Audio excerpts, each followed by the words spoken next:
Sure. Bonnie Lee Victorino. I am part of the IRA administration team, but I'm also the director for academic financial services.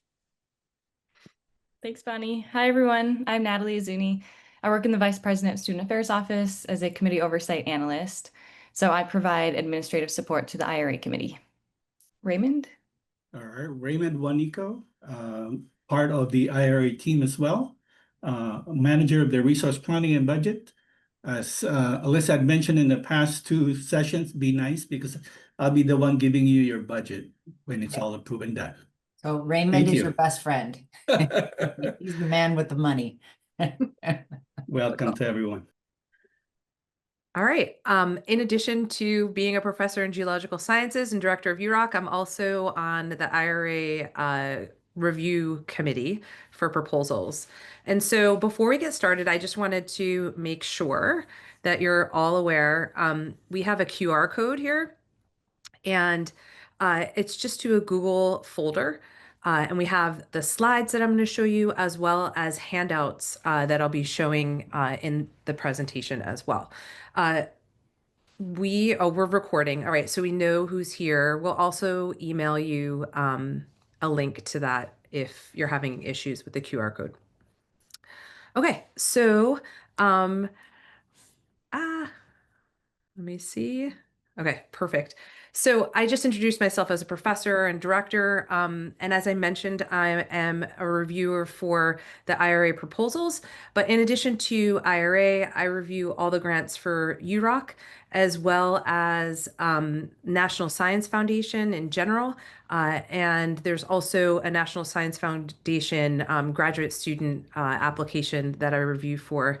And so And in addition to the National Science Foundation, I also review a lot of professional grants through my Paleontological Society service commitments. And so we're producing this workshop to help you all put together a fantastic proposal.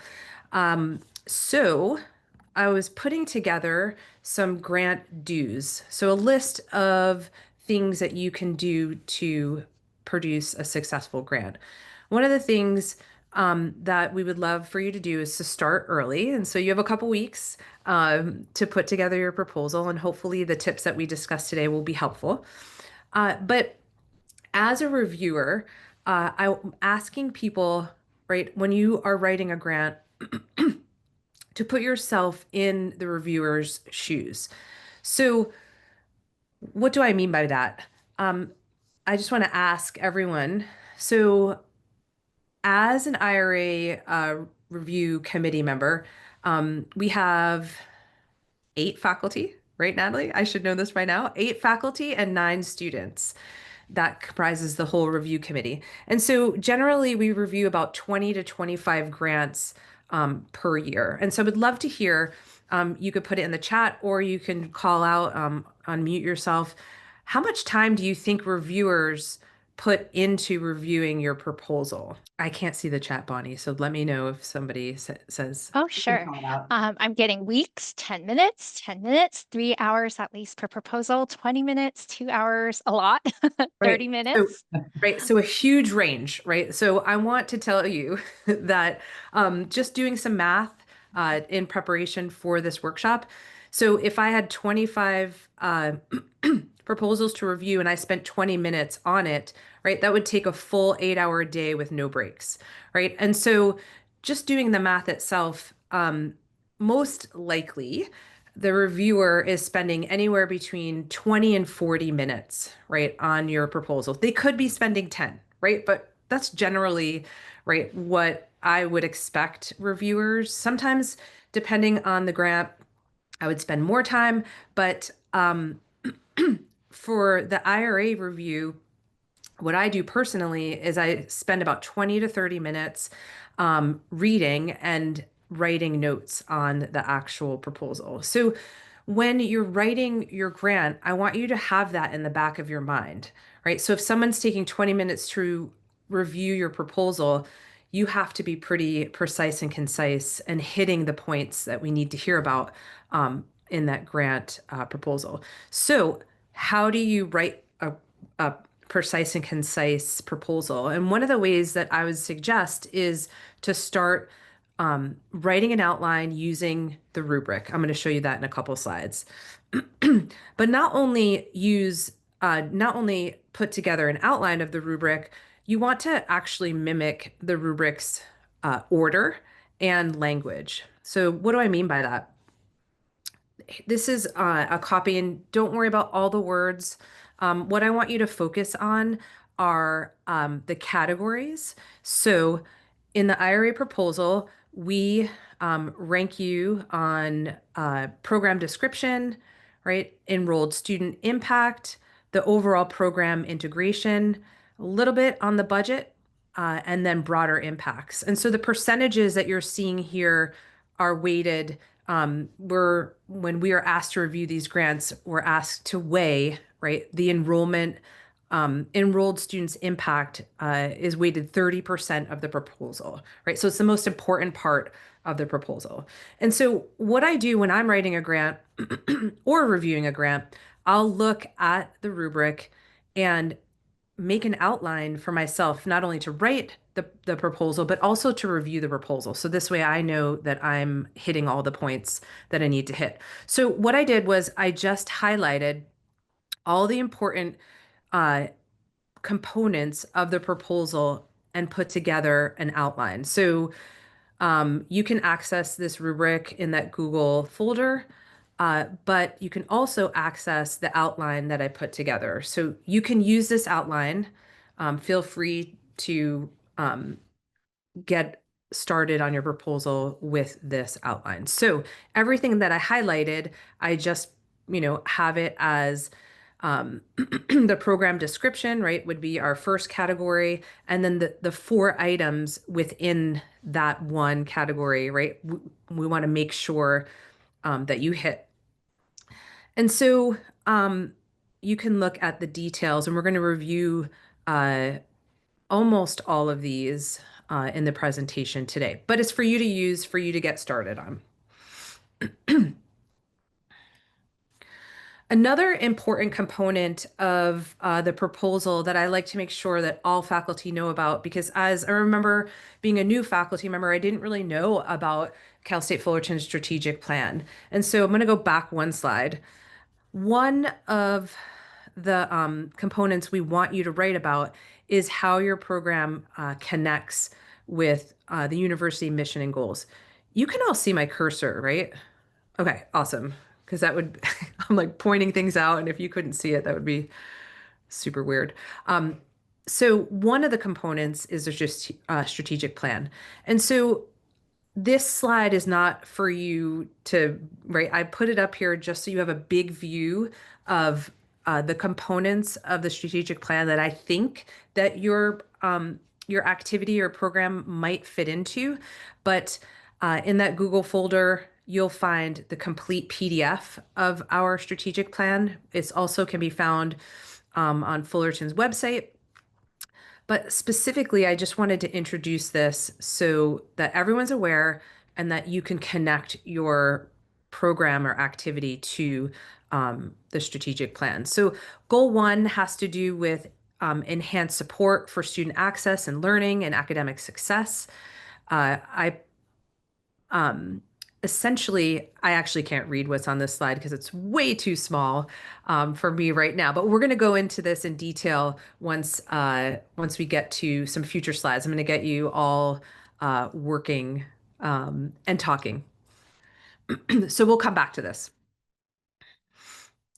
So some other grant dues that I think would help make your proposal successful. Again, I mentioned being precise and concise because you might have a reviewer that takes 10 minutes to review a proposal, but you might have a reviewer that takes 40 minutes, right? You want to just assume they're taking the least amount of time. And so being precise and concise would be super helpful. And one of the things that you could do is, you have your first draft of your proposal, you've used the outline, you've hit all the points, but it isn't falling into the 2,500 character limit that we have for the proposal. So you can put it in AI and ask AI to condense it for you, right? I know firsthand as a faculty member, we have teaching, research, and service, right? So anytime that we can find ways to manage our time best is helpful. The other point that I want to make is, again, thinking about the reviewer's perspective. It's so much easier to read something that I'm interested in reading, right? And so keep the reviewer's attention by telling a compelling story, right? This is a sales pitch, right? You want to be selling your idea and communicating to the reviewers that it is the best idea in the world, and students are going to learn so much from the activity that you put forth. So just remember to tell a compelling and also convincing story. The other thing is you would be surprised on how many times we see some typos, right? You're not going to lose points if there are typos, but right, we have software that can help proofread your work. Grammarly is free to all faculty and staff, and might as well just run it through just to check to see if there are any mistakes. Again, you're not going to lose any points on the rubric, but a reviewer might not fully comprehend what you're trying to communicate if there are a lot of typos. Hopefully that's nothing new, right? We're all proofreading. Okay, I told you I'm going to make you work. And so what I would like to do is provide some prompts for you. Take 2 minutes for you to think and write silently. That writing doesn't have to be complete sentences, just some ideas on how you would answer the prompts that I'm giving you. And the prompts are based on the rubric, as I mentioned. So we can go into some details about the rubric specifically. So one of the first prompts, so I'm going to ask you to write on your own for 2 minutes, and then we're going to discuss. So one of the first prompts has to do with program description. So think about how your activity or program is essential to a quality education. So what I've done, and again, these are just prompts. It doesn't have to be exactly what you put this, when we're reviewing, we're not looking for these exact items that I put on this slide. It's just to give you some ideas on how to explain that your activity is essential, right? You can talk about experiential learning, bridging theory to practice. If your activity is active, involves active learning or skill development or preparing for future careers. Again, you can go outside of these ideas if your program, right, doesn't fulfill some of these things, but I wanted to give you some ideas. So let's spend the next 2 minutes and you're going to do some silent writing on how your activity is essential to a quality education. Okay, who wants to share? You don't have to turn on your camera. You could use the chat, or you can unmute yourself and just talk freely.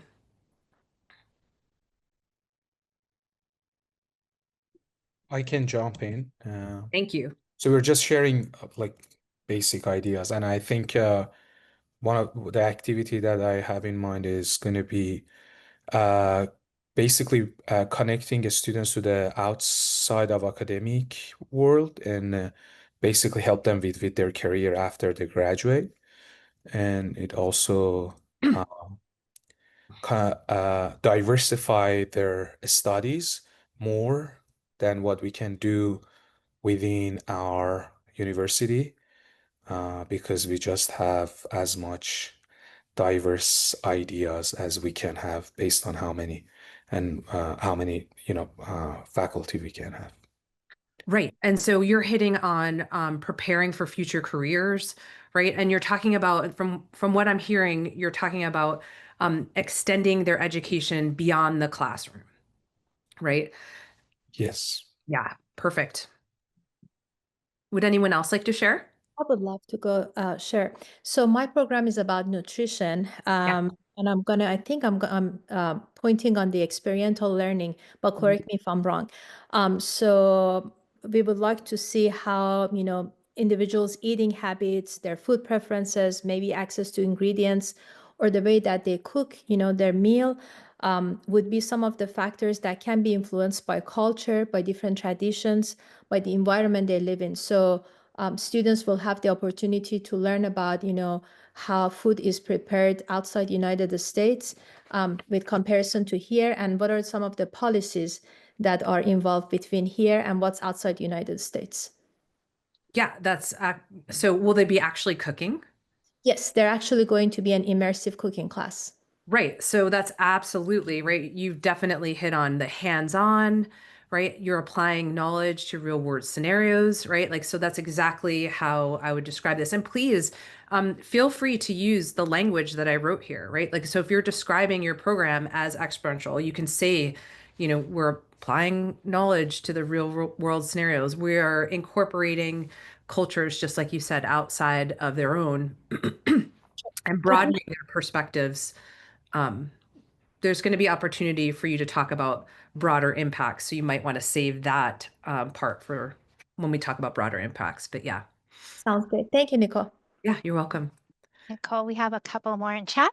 Yeah. Bong Win says, skill development and prepare for future career, applying statistical skills into analyzing real estate and federal data sets and make relevant data-informed recommendations based on findings.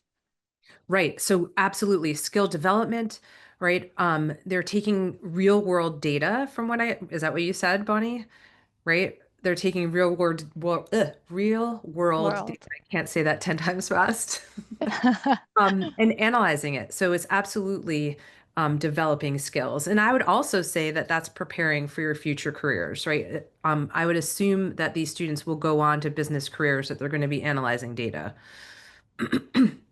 And there's another one from Tiana. The proposal involves development of course materials that shift from traditional writing forms that have been largely usurped by AI in business to learning now to use AI ethically, effectively, and to enhance personal voice, gain perspective on the quality of AI input or output, and adjust the writing process to a modern workplace. Yeah. So again, like this is hitting so many, right? So skill development, preparing for future careers. I would argue also that and this goes for the last chat that you read, right? They're using real data, right? And so it's hands-on. It's what all of you have described are activities that are moving beyond the classroom, right? Beyond lectures, beyond taking notes. And so absolutely all of these would qualify. We have one last one from Erica. We will take a group of students to Puerto Rico as part of a social work with Latinx certificate, and it will allow students to be immersed in the language, to connect and learn social work terminology in Spanish, and to practice their cultural humility. Right. And so I would even go eventually you're going to go one step further, right? They're going to be actively learning in that situation as well, right? If they're going to Puerto Rico, they're interacting with those the people that you've set up, right? There's definitely an active component to everything that we've talked about so far. Okay. We're going to move on to the next general section. So one of the most important things that we want to hear about in IRA, right? IRA supports students. And so we want to know the students in your class, so the ones that are enrolled, how are they being impacted by the activity or the program that you're developing? So how is your activity deeply engaging? And how will students take action, right? We want everything we just described in the last one described how students are taking action with their program. So tell me more. Some of the things that I just, again, some ideas, if you are proposing a project-based learning, right? Do you have a capstone project or a research poster fair? Our student is the activity student-led inquiry, right? are there any kind of opportunities for collaborative learning, right? Again, we're looking for activities that are extending beyond the classroom. So let's take 2 minutes and just write down some ideas on how your activity or program is deeply engaging, and how will students take action? I wrote down one of the things that I'd want to do for the students. Me and another professor will be we're trying to do a study abroad program in Greece. And so with this, as the students are in the program, we will incorporate project-based learning through writing assignments as we travel. My background is in screenwriting, so I'm hoping I'll be able to formulate this as my portion of the class as a screenwriting, maybe adaptation class. And so while you're in Greece, they'd be able to go to museums, they'll be able to go travel to all these different ancient ruins. And so I want them to have a lot of great writing materials to use while they're writing. So definitely a lot more of it will be writing assignments for me. Yeah, and so we've had 2 in-person workshops already, and some people have discussed the idea of reflection, right? So writing reflections, and I mean, it doesn't have to be that, but when students are reflecting on their experiences in Greece and going to see all these ruins, right, it enhances critical thinking, right? It gets them to think beyond themselves, right, and the material that they're learning in class, and then hopefully making connections between all of those different entities and experiences. Yeah, that's cool. Anyone else want to share? I have a couple in chat again. Yeah. I have Feng. Project-based learning, students are assigned different data set. They must use analytical skills to identify the appropriate analysis to perform in order to answer the given research question. Students, oops, my little thick cursors there, will learn to select analysis approach, how to write a report and disseminate the information at different levels in the organization. Examples are general staff versus executive leaders. Right on. And so again, more writing, definitely analyzing data, right? Project based. Don't know if that project based is collaborative, right? But you might want to mention that too if it is, right? It just gives us more an idea. Did you mention, I can't remember, well, you did say project based, but if it's a culminating project, you might want to mention that as well. I have 2 more. So one from Tiana, students will learn how to design effective AI prompts while interrogating AI systems through the use of one or more AI systems. They will become more confident when using AI, understanding both its potential and its boundaries. Right. And so that sounds like project based too, right? And so we're definitely getting into so can you just say that again, Bonnie? Because I'm trying to so what's the action there? So They will they're become more confident when using AI, understanding both its potential and its boundaries. so that's an outcome. Um, so the action that they're doing is entering the data into AI systems. Yes. Sort of. Okay. I can actually elaborate on that a little bit. Basically, we want to take them through a series of activities that Mhm. mimics the writing process. I didn't put all this in there because I can't type that fast, but Right. but so it's a series of activities that instead of just having them write a letter, they're writing the letter, they're using AI to brainstorm how could they have made it better. They're going to be then looking at the output. It's a whole process sort of based thing. Perfect. And like that's the whole key here is action, right? What are they actually taking action on? And when you're describing from all of the ideas that I've heard so far, right? The student is interacting with multiple entities, whether it's an AI platform or experiencing different places in Greece, right? They're engaging with different entities within that activity, right? So it definitely gets them engaged. Would anyone else like to share? Sure, I will share. So this is going to be a study abroad program in nutrition, and the students will be going to Italy. So one of the activities that we'll be doing is visiting local farms and cheese facilities, so pasta and cheese facilities. So, and part of that is for students to see how food is basically produced and consumed in Italy. And the experiences will basically reinforce the course concepts and encouraging the comparison of the nutritional practices between what's is in United States versus Italy. And as part of their, like how they will basically take action would be through their reflection. So they will be writing journal entries and they will be taking social media posts and make a comparison between the course content across cultures. Right, but they're also, right, they're also taking action by going to these places and Yes. collecting the information, right? Like, so that's all action and definitely deeply engaged. Do you need a chaperone? Yeah. By Just all means, yes. io Please. parlo italiano. Okay, so let's move on just for time's sake. We have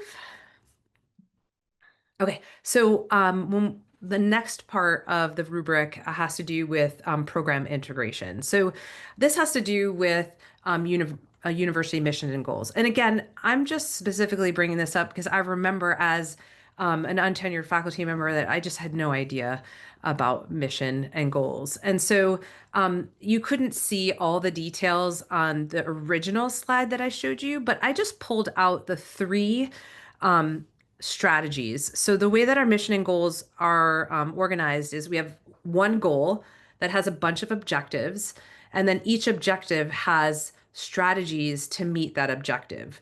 And so that's what this goal to objective 2.1 strategy 2 is referring to. And so in your proposal, you might refer to that specific goal, objective, and strategy, but you don't actually have to write out the content. You might pick out words from that strategy and use them in your explanation, but we don't want you to waste space copying and pasting stuff from our strategic plan. So hold on, I got to move my cursor here so I can see the slides. There we go. So goal one, right? So if your project or activity has anything to do with classroom pedagogy, right? If your instructional modalities, anything to do with critical thinking, communication, collaboration, creativity, right? This all falls into goal one, objective 1, 2, strategy 1, right? I could just reviewing I I've been reviewing IRA grants for a lot of years, but most recently, I think I'm 2 years on this committee. But my point is, just reviewing a lot of proposals, I feel like these three fit the most that I've seen so far. Right? Everything that we've talked about, so when you are explaining your programs to me today, has to do with high impact practices and experiential learning, right? So absolutely, if you have a service learning component, right? If you're study abroad, right? This is where goal 1, objective 1, 2, strategy 3, right? You can connect your project and activity to that portion.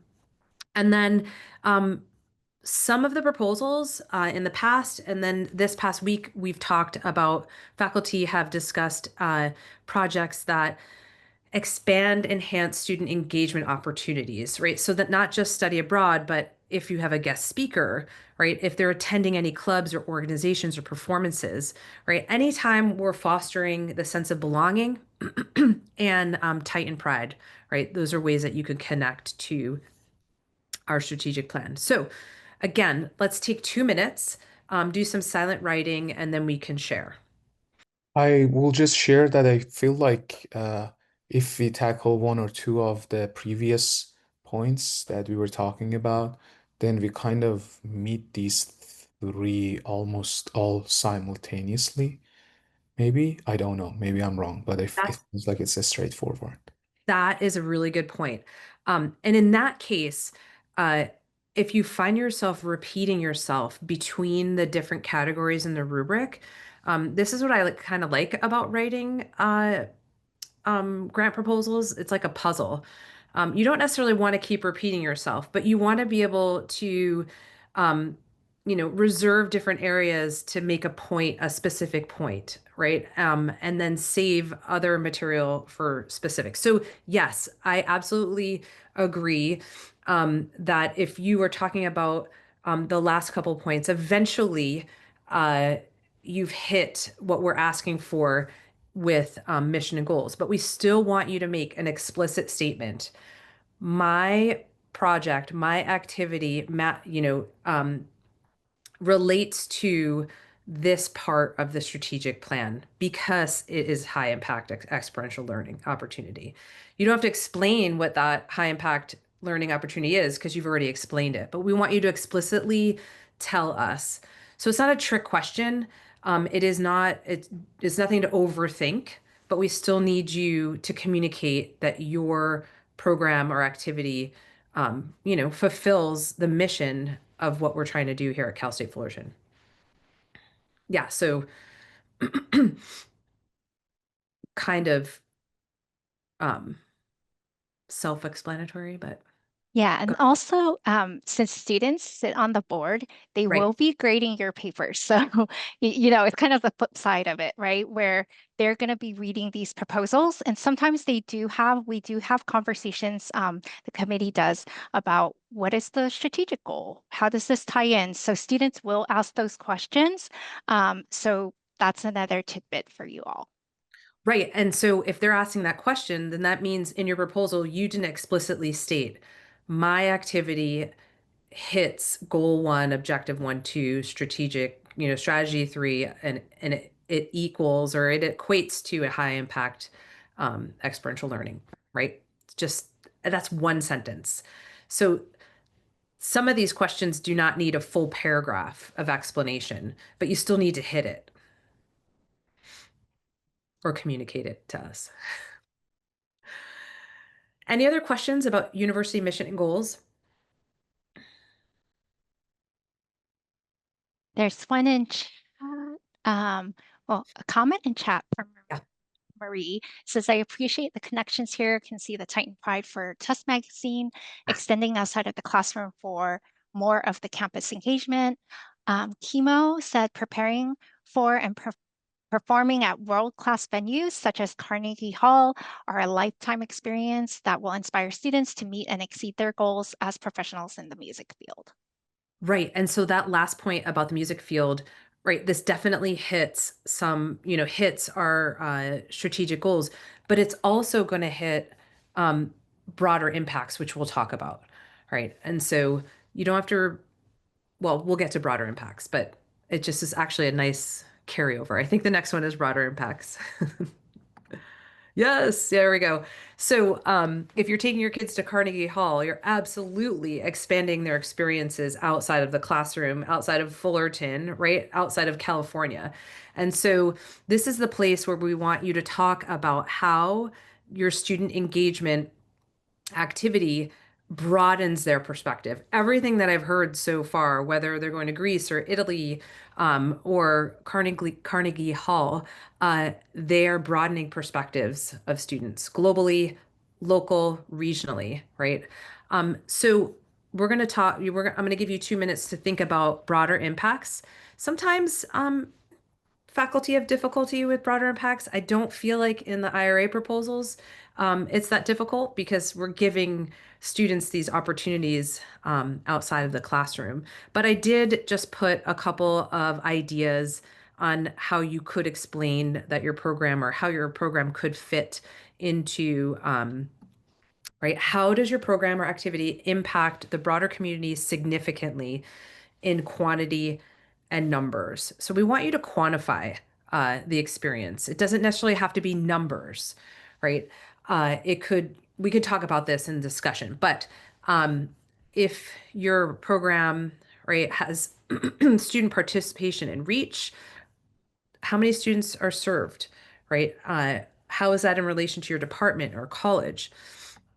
If you're doing events and visibility to the public or workshops or conferences, right? What does it look like for students? Like how many, you don't have to actually say 100 people attended this lecture, but you can say it's open to the wide public, right? And so students will be presenting there. That is a way to quantify it. You might discuss professional workforce outcomes, right? If students are going on and getting great jobs, right? That's something that you can quantify. And again, if there's any kind of community engagement um, through service learning or partnerships, right? We want to know how, what kind of impact is happening, whether, like I said, local, regional, or global, or all three. So go ahead and take 2 minutes, and then we can discuss the specifics. Oh, two in chat. So for Pamela, for CSUF New Music, student composers works performed by world-class visiting ensembles who will then take their works onto their communities across the US and Europe. CSUF New Music Ensemble engages with the world-renowned Pulitzer Prize and Grammy award-winning living composers in person to perform their works. Student composers receive coaching by these guest artists, impacts the broader community by making our new music series the LA Audience Choice Top New Music Ensemble. Yeah, see, that's awesome. I mean, you're going and taking it, into California, and then as well going over into Europe, right? So national, global, definitely giving the students and their outcomes a broad perspective. Go ahead, Marie. My question is more specifics. On the application, it has enrolled students in the course, so that one's pretty easy.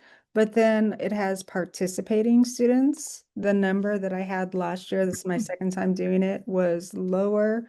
But if I'm looking at this, since we also do like a launch event and we do like 100 students or people that can attend, I should increase that because it's more than the enrolled students. We're looking at engagement of others that can come to this when we have it too, correct? Right. That's a really good distinction. So earlier in the workshop, we talked about enrolled student impact, right? That's the number of students in your class, right? This, when we're talking about broader community significance. So yeah, if you're opening it up into the public, right? So that's the different metric that we want to hear about for this component. Okay, thank you. And yeah, I'll jump in there too. Yes, there are both of those questions on the application. So yeah, it's basically to get an idea of are there students who are not enrolled in the class that this program will be impacting? So yeah, so both of those questions are on there. But the committee does want to know the number of students in the course who will be impacted, and then the number of students also outside of the course. So that's the broader impact as well. Yeah. Thank you, because we want to definitely make sure that those are separate. Perfect. So Chemo said, I have two more in chat.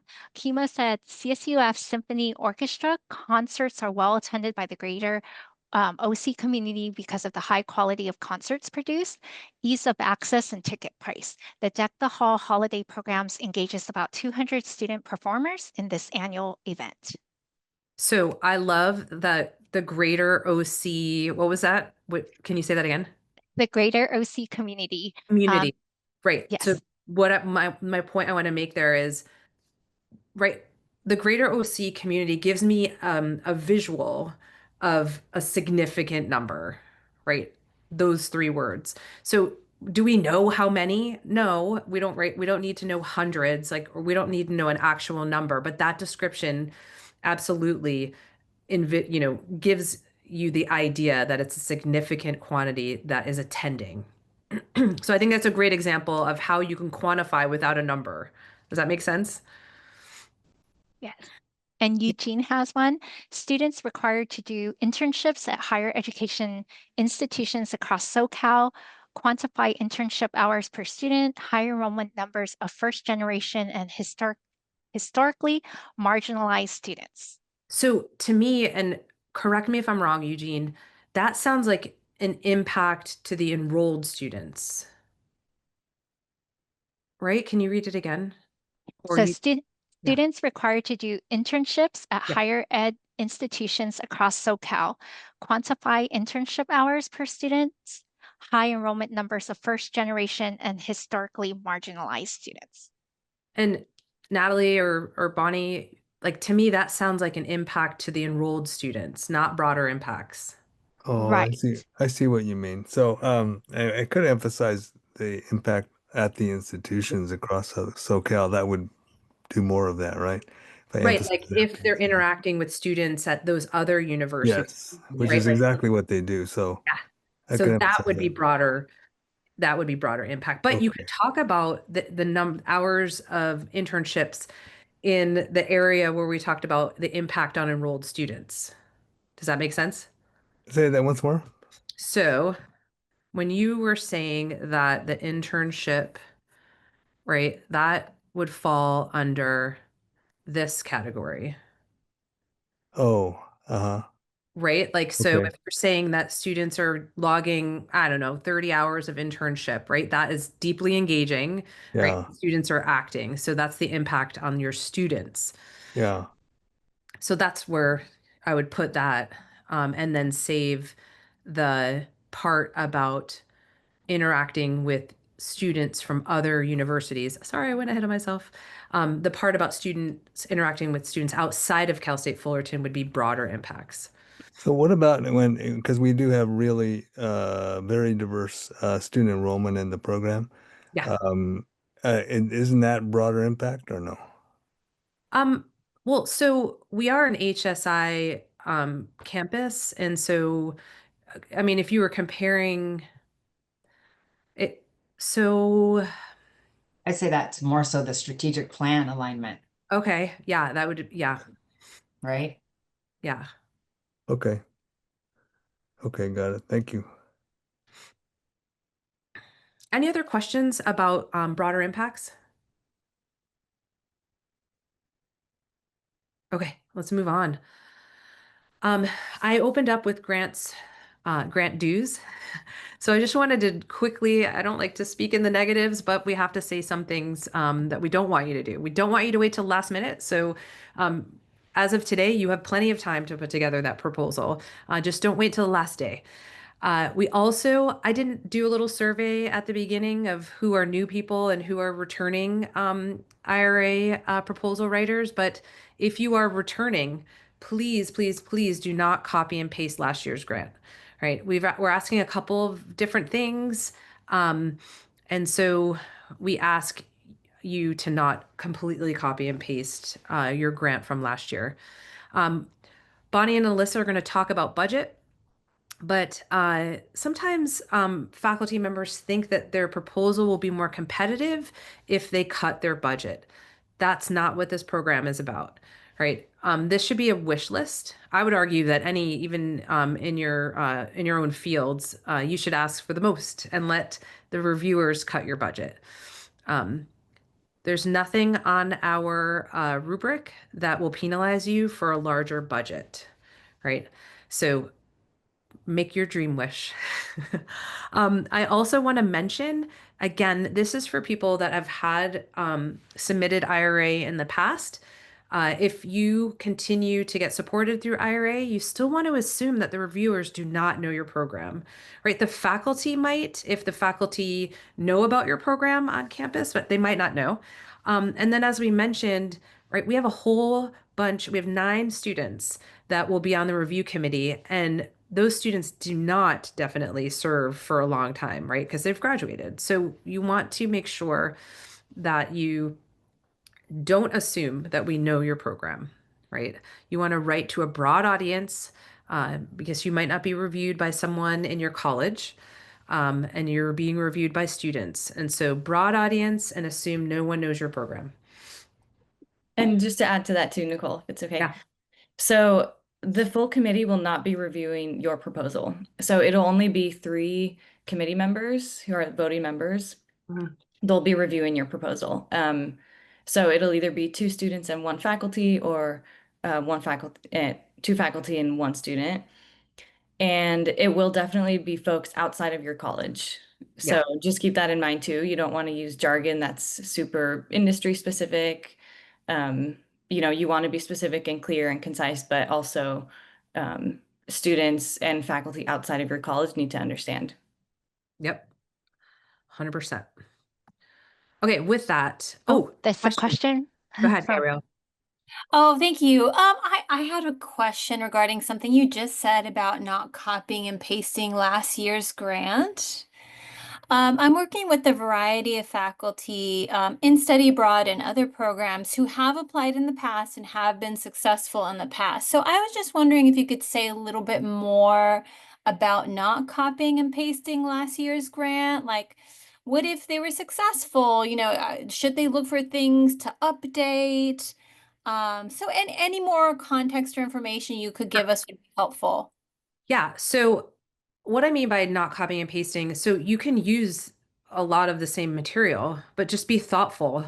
There might be different prompts that we're asking, and you want to just make sure you're hitting everything in the rubric, right? And so we have a high success rate at IRA. It might change in the future, who knows? But we just don't want you to literally take the file that you submitted last year and resubmit it. You can mix and match some of the content. That's nothing to say that you have to recreate everything from scratch. That's not what I'm saying. But you just read the application, read the rubric, and make sure you're hitting all the points. Now, if you copy and paste sections from your old one into the new one, that's fine. Just make sure that you're hitting all the points that we're asking for. Got it. Thank you so much. Yeah. Welcome. And you know what, when we talk Yeah. about the budget aspect, we'll go into some of the cautions of copying and pasting the budget. Right. So we'll get into that in just a couple of minutes. Go ahead, Jaya.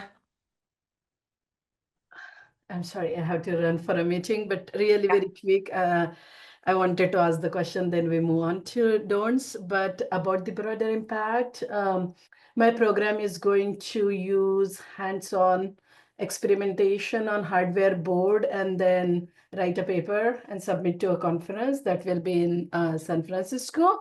Yeah. So for the broader impact, are we looking for that my student are going to go and talk to broader audience from say lots of people are PhD students and from urban schools, and also they can interact with the company experts and academician in my area. So how do you want to tell my story through student perspective, or just like my students are getting more exposed to the current trend of industry, and now probably they can also build up on what industry is demanding. Am I making sense? I'm sorry, Yeah, no, absolutely.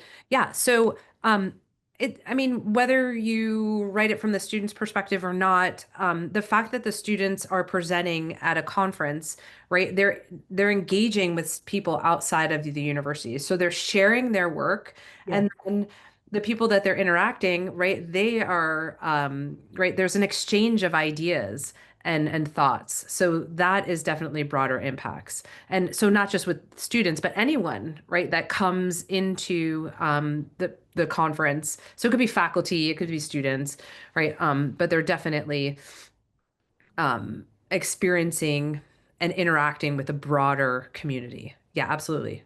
Is that helpful? How many, right? Say it again, Jaya. I do not have to mention the number, because sometimes there are like 400 people, but sometimes probably 500. I don't know. Every changes. So you could say that, the conference, there are universities all over the country that are coming to this conference. Maybe outside too. Yeah. So right? Like, so you don't have to know the number, but the idea that you have a whole bunch of universities coming together in one place, that is a way to describe a significant quantity, right? It's not just Cal State Fullerton students. Yeah, it is international. So yeah, so even bigger international. Yes. Right. Yes. Okay, great. Thank you so much. I have to run, but this was very helpful. Thank you. Yeah. Thanks, Jaya. Anything in the chat, Bonnie? Not that I see, except proposals are due by 9:24 and by 5 p.m. from Natalie. All right, with that, are there any last questions before I turn it over to budget? How are we on time? right at 2 p.m. Okay, cool. All right, I'm going to stop sharing so you can share yours and then you have control.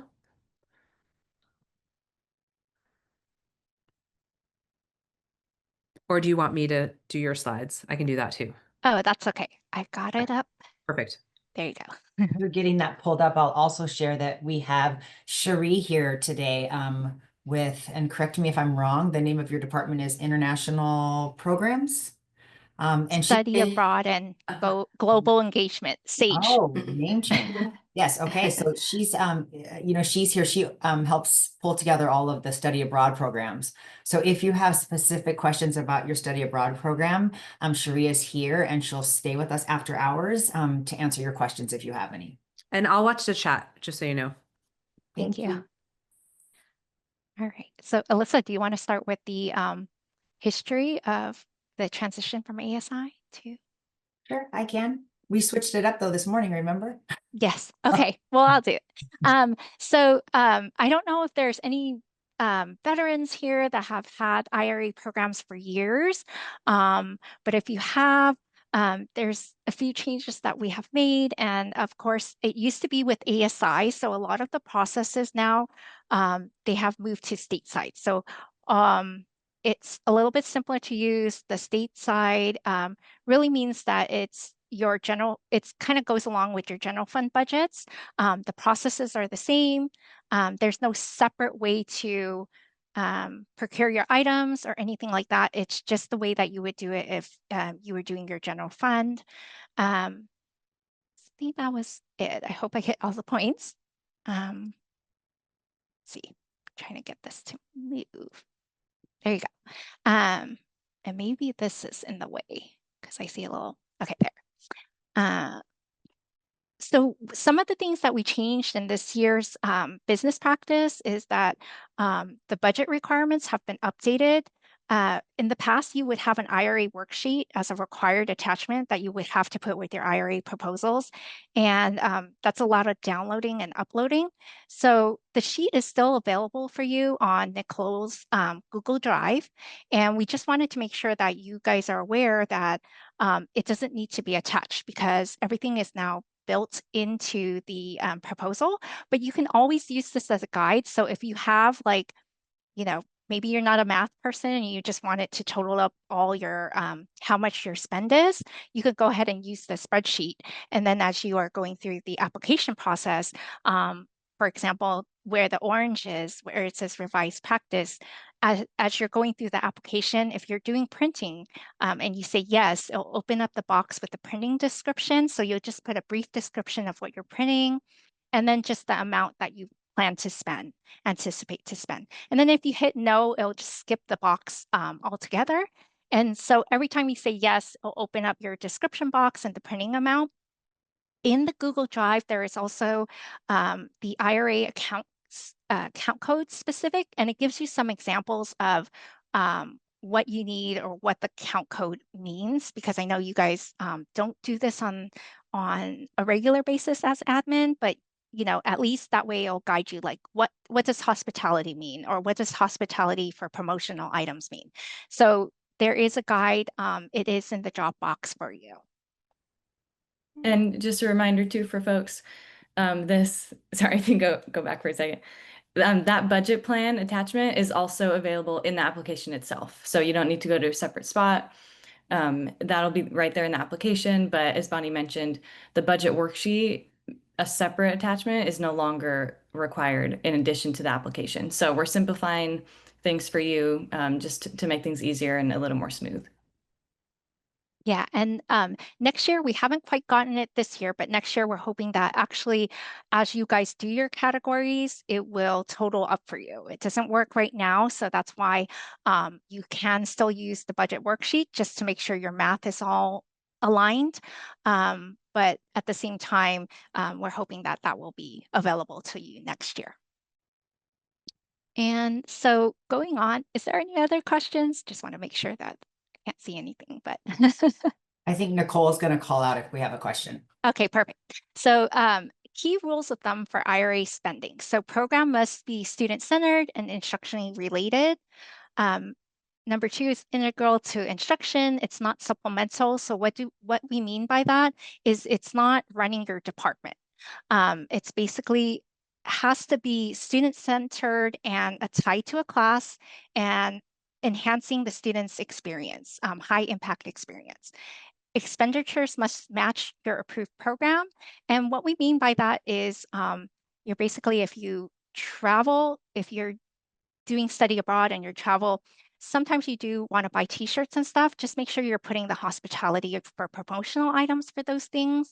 And then it's not deviating from your original scope of work, scope of the proposal that you guys, or the student learning outcome. So you just want to make sure that it matches your expenses. Cannot be used to substitute base budget obligations. And what that means is you can't hire faculty or pay staff on base budget, to substitute. Your expenses must follow all stateside CSU and CSUF policy and guidelines, and your stewardship is critical. So you want to make sure that you're really paying attention to your spend, and you're working with your departments and your staff that are assisting you in this process. Are there any questions? All right. And then we developed this really quick, is it permissible test. So IRA is heavily audited. And I know we have a lot of bureaucratic red tape. We all work in the government. So we just want to make sure that you guys are going through this test and just really making sure that your expenses are allowable. So 1, does it directly benefit the student participants? 2, is it tied to instruction, not faculty and admin professional development? I know you guys probably have a very, very minimal amount of money for your, professional development. So it's not to do that, but it's anything pertaining to your students. Is it part of an approved IRA program category? So as I mentioned earlier, there is a list that can help you with that. Is it supplemental? So not core to department operations. Does it comply with CSUF policy? And then would it look appropriate if reviewed by your students or auditors? I think there's people from Test Magazine and maybe Daily Titan on here. So you don't want to be on the paper. So if you can't answer yes to all of these, just make sure that the expense is probably likely not allowable. But again, work with your staff. I think there's a couple of staff, I don't know, I can't see, but hopefully there's some staff on here. We've invited them so that they can also answer your questions. It's Alyssa's turn. So wait, Bonnie, I have a couple questions Sure. in the chat. So Erica's saying, this is not a crazy question, by the way, Erica. Can we pay for student meals? We're going to talk about this. I know that I think this is important, which it absolutely is. So It's absolutely appropriate. And we'll get into that in okay. the next couple slides. And then Allison is asking, I'm proposing a conference where graduate students facilitate workshops for and present their research to the community and undergrad students, post-BA and school-based partners. And I want to use some funds for light refreshments. And so this is the same kind of question. Absolutely. Yes. I mean, isn't there a whole hospitality, right, section? Mm-hmm. Yeah. Yep.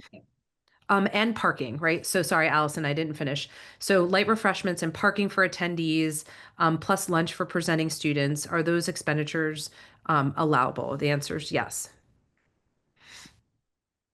And we'll go into a little bit more detail. Alyssa's going to have the next slides, and then she will let you know. Yes. Thank you. Okay, so my name is Alyssa Adamson, and I have the pleasure of working closely and alongside Bonnie. We have a lot of fun together, and we love this work. And we know that oftentimes, we're working with a lot of policies that are very gray, and they don't give you specifics, right? The Chancellor's Office always lets us interpret things. But we wanted to provide a little bit of specifics for you when it comes to what's permissible and what's not permissible. Also, just it's always best practice, to work with your staff because this is their expertise. They should be very well versed on what is permissible and what's not permissible. But if you ever have a question, you can run that through IRA funding at fullerton.edu, and one of us will jump in to answer your question. But just to kind of help you as you build your proposal, we created this chart that you can reference. And what we're going to do is we're going to make it sort of a live document and put it up on our website. So as new items come up, or there's items that tend to be tricky for folks, we'll add it to the list and we'll keep that up on the website. So for this is the starting place. And I just want to call out a couple that are the ones that we get the most questions about. And that really is the first one on the list, and that's the wages and forms of compensation. IRA is highly restrictive. The reason why it's highly restrictive is because our students are the ones that came up with this policy. Our students, I'm sorry, not the policy, but the fee itself. Our students are the ones that want to ensure that the fees they're paying are going directly to support them and not other activities. And so one of the first things that is the restricted item is faculty wages, faculty and staff wages. So we cannot use IRA for stipends or additional employment with IRA funds. Now you could, if you needed to have, for some reason, if you needed to pay faculty or staff for a component of your project, you could charge that piece to another fund source. Okay, so you could have, and that's really the case for many of our projects. You know, we're short funded oftentimes, and so you're often pulling from several fund sources to cover a project. So if it's the case that you have to, for whatever reason, cover faculty or staff wages, that's going to have to be on a fund source other than IRA. There are some permissible items that have to do with temporary hires specific to the project. A good example of that is in the arts. In the arts, often we're hiring life models and folks that are just specific to the project. That is a permissible item. And so are non-employee guest speakers. So if you have a guest speaker that's coming in someplace, you know, from, you know, the industry, or let's say an institution other than a CSU, so a UC, a private institution, those are all permissible. They just cannot be a CSU employee. So that includes all CSU campuses. Okay. I'm going to also jump down. Let's talk about hospitality. Please do remember to provide meals whenever there are, and we've given some examples here, so definitely while traveling. But if there's a rehearsal or a production, or we heard yesterday, there were a lot of debriefs, or after you know, you come back from a study abroad trip or some event, you're having some sort of debrief with the students or a time for reflection, that is completely appropriate to provide meals. We wouldn't want you to have students, you know, for a period of time, especially if it's going the event or the rehearsal is through meal times. We wouldn't want our students to not eat. So please make sure that you do provide food for those events. And then I'm going to touch on two more that tend to be most commonly asked about, and that is second to the bottom, publications. And it's the very last bullet there in publications. And Bonnie, if you could kind of use your mouse, since I'm not, yeah, I can't. There you go. Thank you. So the student-run publications is what is permissible. And I think that's the key thing to remember, that if it's a student-run publication and it's for instructional purposes, it's absolutely permissible. We've included the Daily Titan, but I've heard the Tusk magazine. That would be another one that would be appropriate to cover with IRA funds. What we cannot cover with IRA funds, as an example, would be faculty-driven scholarly journals. So that's an example of something that would not be appropriate. And then we jump down to building related. We cannot use IRA funds to renovate spaces. But what we could do is cover, let's say there's an event and it's after hours, and so the custodial services are going to be charged because it's after hours. That would be something that is permissible because it's specific to the event. Okay, so if you have any other items that you think are kind of tricky for folks, or it's kind of confusing, you can let us know about that and we'll add it to the chart and we'll get it on the website so that you have it to reference in the future. Okay. Okay, next slide. Oh, we have a question. Yeah. What about hiring former PT employees, part-time employees as external hires for specific performance projects, which are different from their part-time faculty work at Cal State Fullerton?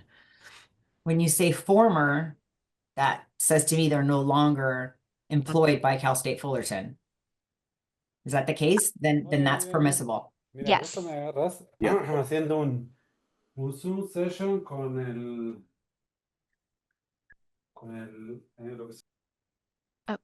I think that was an accident. Yeah. And just to add to that, it would be classified as special consultant. So it's kind of like with the Uber drivers and all that unionization, or them trying to get a little bit more rights. It's that California AB law. And it's kind of difficult for us to test it, but you can always go back to the Human Resources website, and they actually have a little test on there that just kind of like this, where it's like permissible or not permissible, like what is the work that they're doing, and they will determine for you if it is, you can hire them as a special consultant, and they'll help you through that process with HRIE. And if not, they will refer you to contracts and procurement, and then you'll do a requisition to provide that service for you. But that's determined by HR. So we have a question in the chat, and it's just asking about AI tool subscriptions. And so I know that they're permissible, but I thought we might just speak a little bit about who would make that a purchase.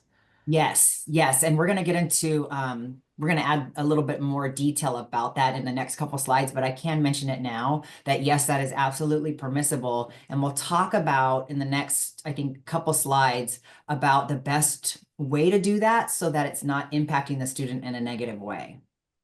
Yeah, and I just wanted to add to that. I think also you want to make sure that your contracts. So if there is a contract associated with the any kind of contracts, you want to make sure that's vetted by the purchasing office. Don't pay out of pocket, because that will be your expense. So you want to make sure that they're the only ones on the campus that could sign off on contracts legally, because contracts are legally binding. So if you went or your dean went and signed it for you, you guys are on the hook for that. But also, in line with that, if you are doing an annual subscription, please make sure that it is within the months of when IRA runs. So this is programs run into this quite a bit, because it's like, okay, my program starts in September, right? The funding you get is July through June. And sometimes people have weird subscription dates of when they start. So it will carry over in the next fiscal year. So if anytime you're entering a contract for AI subscriptions, or any annual renewal subscriptions, please try to make sure that it's within the July 1st timeframe to June 30th, so that your IRA program will cover that for that year. Yes, and in the event you forget all of that, just remember to work with your staff. Yes. Because that's their primary role, is to understand all the administration and policy and to be able to provide you guidance. And I will add here that we have heard that we're short-staffed, and we all know that.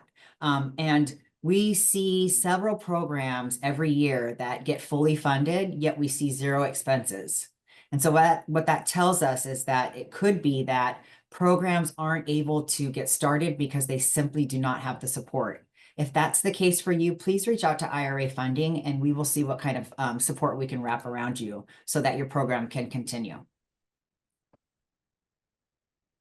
Okay, there's one more question, I think. Yeah. So Dustin is asking, in the School of Music, we were told a few years ago that printing concert programs was no longer permissible, and our funds for those expenses had to be reallocated to other line items. However, this chart seems to indicate that it's permissible. What's the current status? I think Bonnie worked closely on that. So Bonnie, do you have a response for that? Yeah, I think we have to change the wording on this chart, but there is very specific guidelines, and it has to do with the ed code. And Natalie, correct me if I'm wrong, it was like highly spelled out, but we can refine that a bit. So thanks, Dustin, for your question. And we'll make sure that we kind of, there's actually specific language that isn't in here, but we'll make sure that that's clarified for you. And I'll get back to you on that one. If you look at the third bullet, I see what you're saying. It to me, that says that it's permissible. Right. Yes, Right. but there is something on the ed code that was specific to it. So maybe Natalie? Yeah, I'll pull it up right now. It's not on the ed code, it's on our governance doc. Okay. I was just looking at it the other day. I'll throw it in the chat.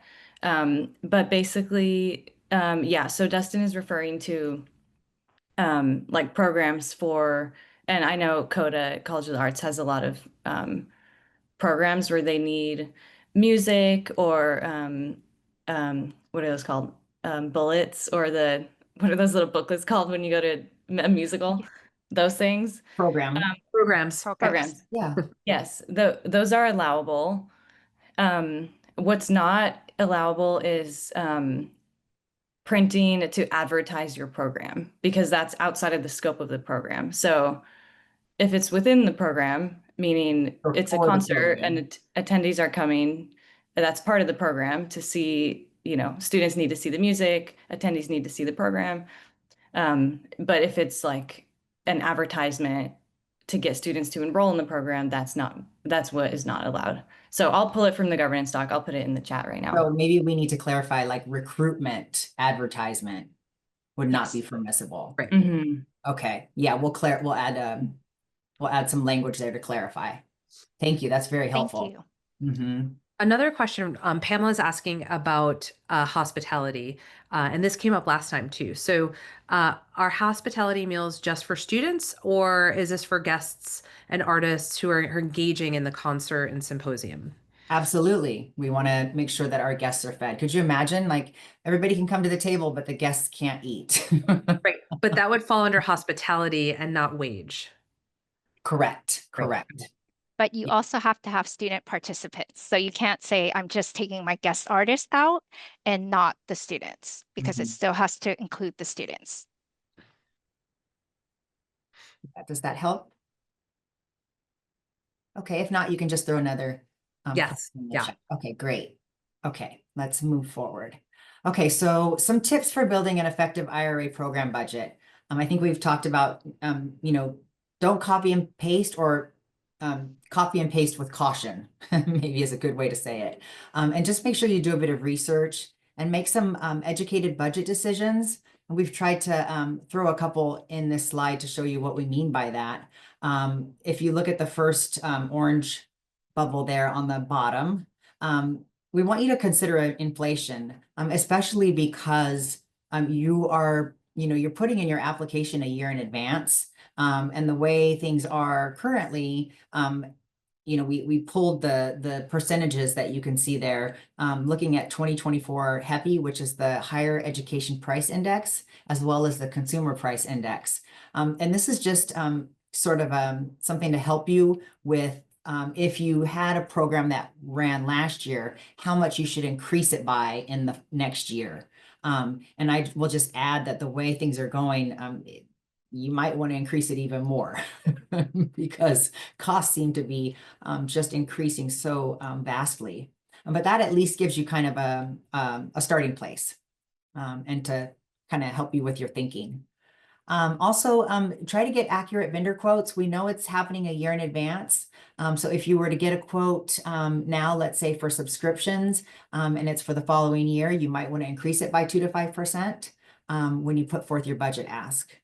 But just do your best there. We understand it's an estimate. And if you, to be safe, I would estimate on the high end. Okay. And make sure that you include all your faculty costs for travel, and any program leads or chaperones that are going to be joining you. We have had some situations where programs have forgotten to include their costs as faculty in the program, and the department is caught by surprise. And then that could create issues, within your department. So make sure you're including all costs for your chaperones, your faculty, everyone that is part of the student experience. And then the top bubble there is just a reminder that before and after applying for funds, make sure that you're checking in with your staff to ensure that the plans align with any policies. Again, if you don't have that staff support, you can reach out to IRA funding and one of us will jump in to help you.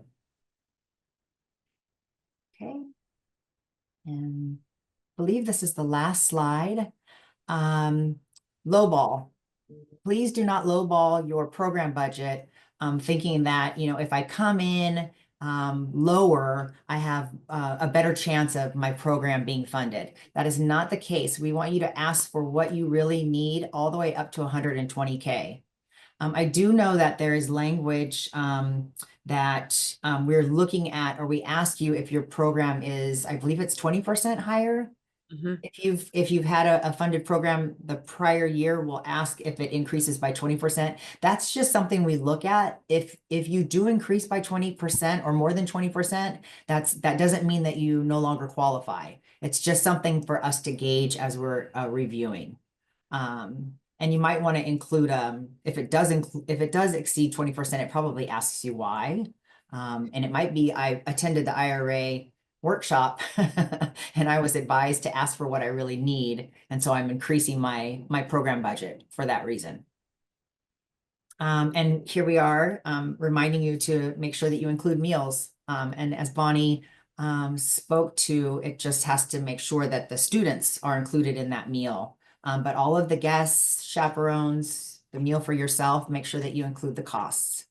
And then here's the one caution, just be aware that some expenses purchased on behalf of students could impact their financial aid. So any books or materials, study abroad, that will impact financial aid. There are some purchases, and I'm going to go back to that AI subscription or any software as an example. If, let's say you have to purchase software for the IRA program and for the students, we would recommend never putting that student in or never putting that expense in the student's name. So you wouldn't want to buy each student their subscription. If possible, put that expense at the department level. That way the student's financial aid is not impacted.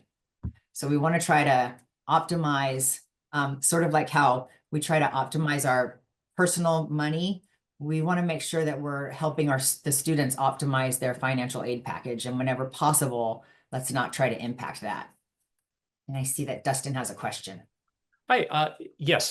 First of all, can you hear me okay? Yes. Yeah. Okay. I was going to ask about the lowballing conversation because that had not been the advice for a number of years. That was passed down from my dean's office, and we had people, our associate dean had been on the committee. So the advice was to always keep it within that 20% ask. And part of the rationale behind that was that because there are so many different IRA programs, when it comes down to a final decision about how funding was going to be allocated by the committee, usually a formula is adopted and voted upon that then applies to all of the IRA programs, sort of that at least that meet a certain criteria. And so that formula tended to raise or lower them all based on a percentage of what they had all had in prior years. And the notion that I understood was that somehow by asking for more than 20%, that could impact kind of your positioning in that group that was impacted by that formula. So certain programs, when I came on board, other programs that are similar to mine were funded at a higher level. And so they all rose in sync kind of together, and it's been very, very difficult to ever catch up. So could you address that? Has there been a change in those recommendations? And is there a change in the way the programs are evaluated, or are they still going to all rise and fall based upon whatever formula is adopted? Good question. And let me clarify. So I'm not recommending that everybody increase their program to 120K. It's only if in the past you have not been asking for something that could really improve the student experience, because for some reason you're thinking, or you've been informed by someone in the past that the lower the better. That's not the case. So if you haven't been including something in the past, what I'm suggesting is that you ask for that we want to make sure that the student has, you know, the best experience possible. So if you haven't been asking for something that would really benefit the students, make sure you do that, and up to 120K. You are correct that if the total number of approved programs exceeds the total budget, then we have to go back, and there is some formula that we look at that says, you know, and it might be that all programs are funded at 90% of what they asked for. We have not hit that in the last 2 years. So we've had more money than program total. Did I say that right? I think so. So the only time that formula would come into play, and correct me if I'm wrong, Natalie, is if the program's total budget exceeds the revenue we have, and that hasn't happened. So if you think about it this way, if you haven't been asking for what you truly need, and let's say, you know, you truly need 100K, but you've only been asking for 80, and all the programs total more than but you're going to be dropped even lower, right? So really, I think the way I look at this is the best thing is to ask for what you really need. Yeah. And I can have a conversation with your associate dean or your dean if you'd like. Thank you. Sure. Yeah. Big picture, ask for what you need. There was some formula, so 2 different formulas. Alyssa's talking about if there aren't enough funds to award all programs. Dustin was mentioning the formula, the 20% formula. There was some formula that ASI used, that previous committees used, to track. The 20% was really important to them. So there was some formula that they used that if certain programs were over 20%, they might not get the funding that they're asking for. So anyways, just context in terms of that 20% increase, the application does ask, are you asking for more than 20%? But I'll say this committee and our IRA admin team now is not looking so closely at the 20% as the previous committees were. We're just looking at, is the ask reasonable? Is it justified? Is it an allowable expense? So yeah, just some context there. Yeah, and that's why we say don't copy and paste, because your programs have changed throughout the 10 years, right? Maybe you guys are now taking field trips, or you're taking students on, I know in College of the Arts, you guys sent a student to a renowned conference out of 13, like in the nation, right? And he came back and he taught his students. So don't limit yourself, because it's changed from prior years. So that's kind of why we say don't copy and paste. What is the student impact? Quantify that. Also, I always used to tell my faculty, like, just ask, and just like Nicole has said, it's your wish list, right? The worst that they can say is no. It's like the lotto. You know, it's 1.8 million. You might want to put $10 in. If you don't win it, it's like, okay, it's $10. But if you do, then great. And the worst that can come back is no, or it's just a lower amount, and it may be higher than, you know, what you have asked for. So don't shortchange yourself. Don't shortchange your students. We have a question in the chat. So Sherry asks, may the IRA funds spent towards study abroad vendor contracts be put in the department's name to not impact financial aid? No, Sherry, because that's still part of their tuition. But what financial aid can do is, if we do it early enough and the student maybe is at or maybe below, or you know, at their need or exceeds their need, financial aid can come in and up that for them. But we have to have those conversations ahead of time. Well, I guess a follow-up to that is, from what I understand, IRA cannot be paid toward tuition. So Right. So it's the study um, abroad programs, like to World Strides or the right. So in that way, it wouldn't necessarily be the tuition. It's the travel portion that it's supporting. but because the students, I think, have to be enrolled, it's still a classroom activity. That I is see. why, Okay. yeah, it's a Okay. It's it's seen still like a a course scholarly fee kind activity. of, or Yes, okay, got it, got it, yes. got it. Okay. Thank you. You're welcome. And then Marie is asking a specific travel question. We traditionally have funding for out-of-state trip, New York, for conferences, and since we're offering the class 2 semesters, I want to include travel to the in-state conference. What do you estimate for cost? Oh, wow. Yeah. So is there some place to look for how far it is, San Diego versus Long Beach?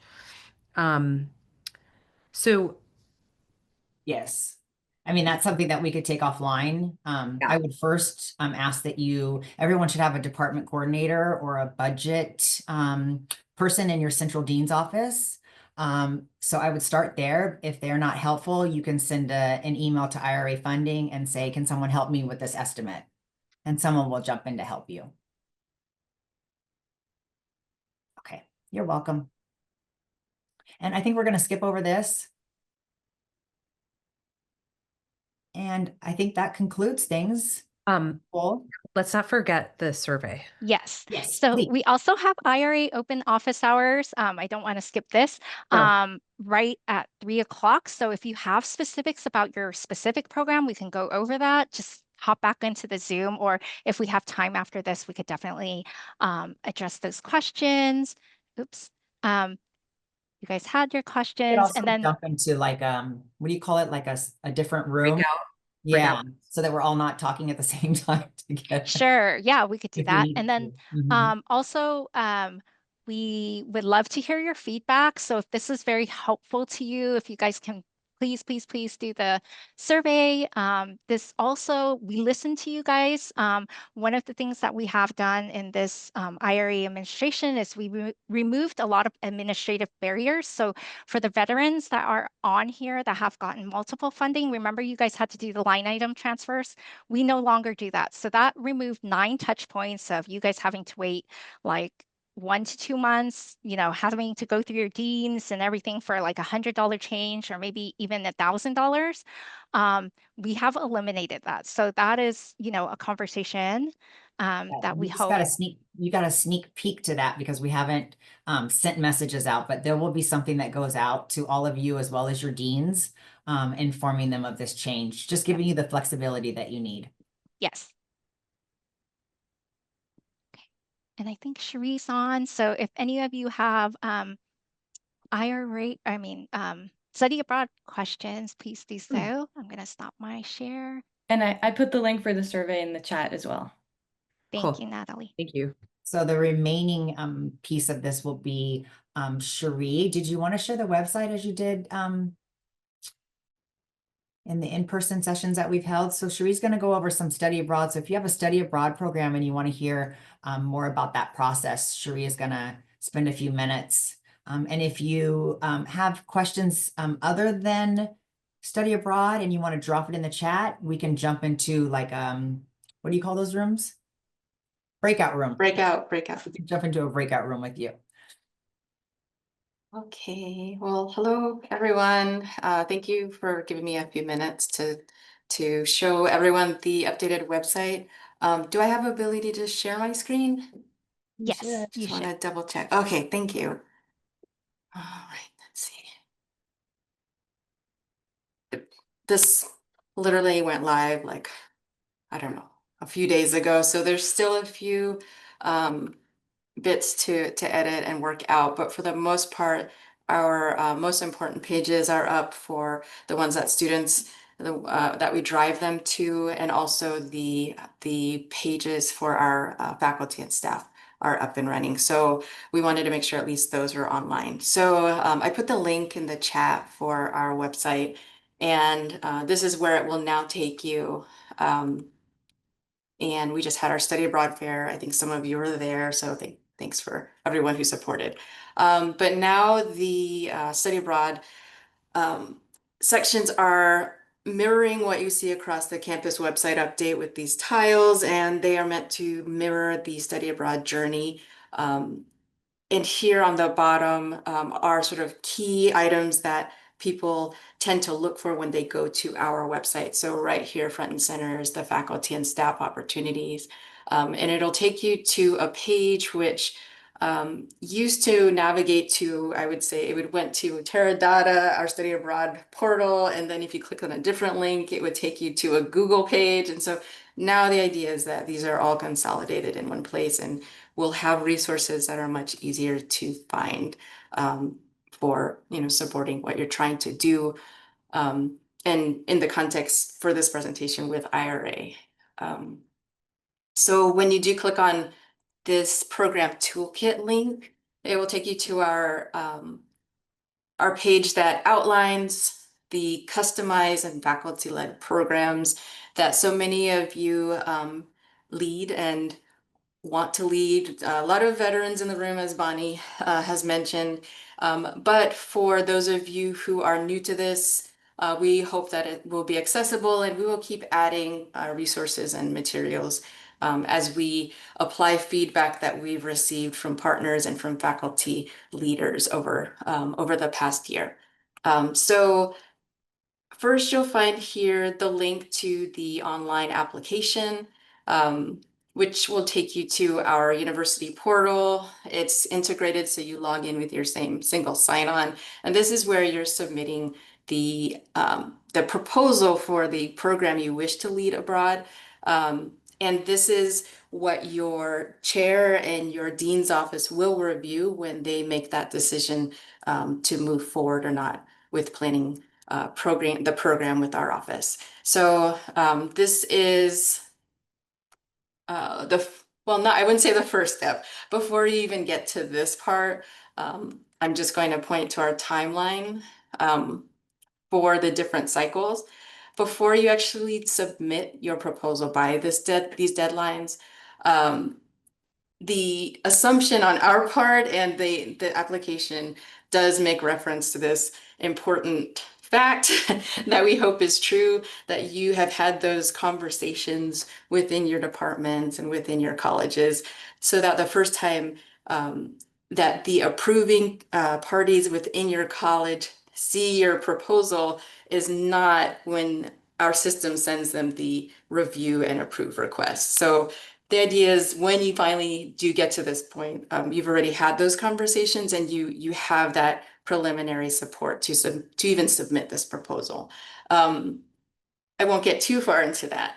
So another piece that I want to point out that's really helpful in leading up to this deadline is much of what you prepare for the IRA application will be very easily transferable into our application, because you're providing details about your program, the scope, the timelines, the student impact, the alignment with university goals and college goals, and the budget, which we don't expect at this phase that you're going to necessarily have a concrete budget. But if you are applying for IRA funds, it would be really useful to work far in advance with our office to pull a program budget together, because we're going to have to build one anyway.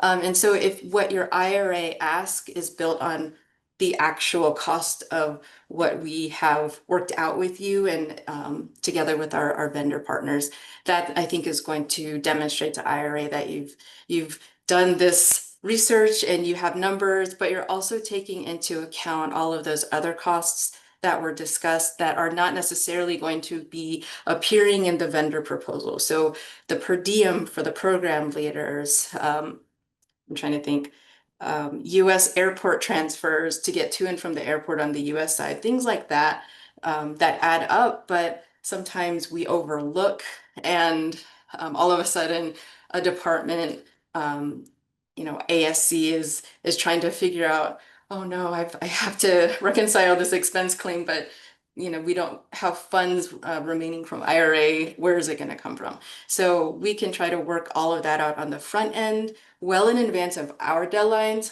but definitely by the IRA application deadline. I'm going to put College of the Arts on in the spotlight here. We worked with art professors Michelle Murillo, she's also a chair, and Joanna Roche about a year ago already to pull together a proposal with one of our partners. It was nice because they met several of the vendors, pulled quotes, and then found the one that fit best what they were trying to accomplish in Ireland. And we built the program budget basically. So now that we're planning summer 26, she's already got that in place and things, the agreements are already in process. So those are the kinds of things that working this far ahead to support your IRA application will also support your application and proposal when we get to the SAGE part of things. So we just want to let you know we're happy to work well in advance. We always encourage early. And so you'll see some of these deadlines are very ambitious, but we want to stress that the reason for these early deadlines, one, we do have financial aid reporting deadlines